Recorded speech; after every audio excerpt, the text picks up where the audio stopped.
Hello, hi, வணக்கம். எல்லாரும் எப்படி இருக்கீங்க? தங்க பிள்ளைங்களா? நாங்க நல்லா இருக்கோம்.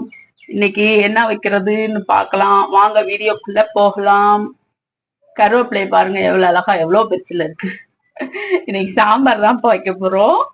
சாம்பாருக்கு தேவையான பொருள் முருங்கைக்காய், பச்சை மிளகாய் நறுக்கி போட்டு கீரி போட்டிருக்கேன், வெங்காயம், ஒரு வெங்காயம் போட்டிருக்கேன், அப்புறம் மல்லி, இது தக்காளி, பருப்பு வேக வச்சு 200 கிராம் பருப்பு வேக வச்சு இறக்கி வச்சிருக்கேன். வாங்க சாம்பார் எப்படி வைக்கிறதுன்னு பார்க்கலாம்.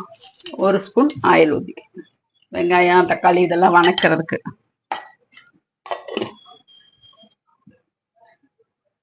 தாளிக்கிறது எப்பன்னா சாம்பார் வச்சுட்டு தாளிச்சுக்கலாம்ப்பா.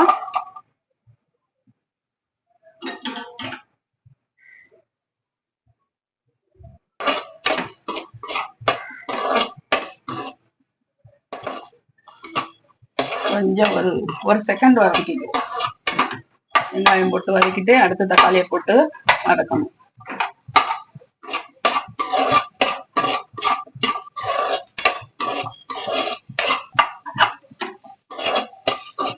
போதும்.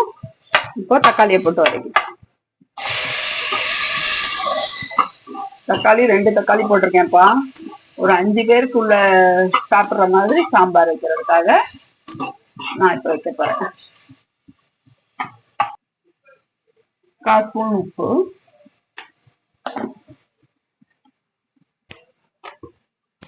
தக்காளி வதங்குறதுக்காக.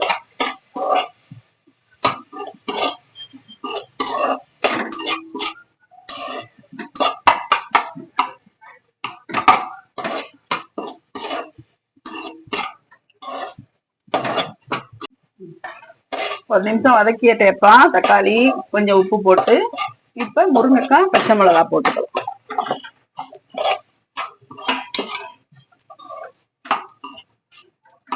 அது ஒரு நிமிஷம் வதக்கினா போதும்.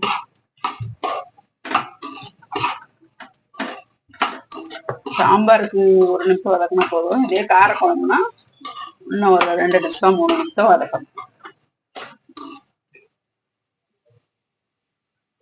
போதும். இப்போ வீட்டு குழம்பு மிளகாப்பொடியில 3 ஸ்பூன் போட்டுக்கலாம்ப்பா. இதுல எல்லாமே கலந்துருக்கு. மல்லி, மிளகா, ஜீரகம் எல்லாமே வறுத்து அரைச்சி வீட்டுல மிளகா அரைச்சி வச்சு மசாலா. இந்த பொடியை எல்லா குழம்புக்குமே போட்டுக்கலாம்ப்பா. மீன் குழம்பு, கறி குழம்பு, சாம்பார் எல்லாத்துக்கும் போட்டுக்கலாம்.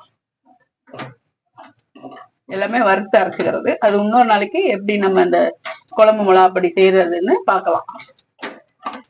இப்போ வதங்கினது போதும். தண்ணி ஊத்திக்கலாம்ப்பா. காய் வேக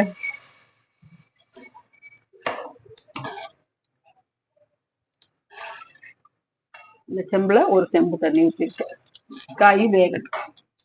அது ஒரு 10 நிமிஷம் ஆகும்டா காய் வேக. இப்போ 10 நிமிஷம் ஆனவுடனே காய் வெந்துருச்சுமா.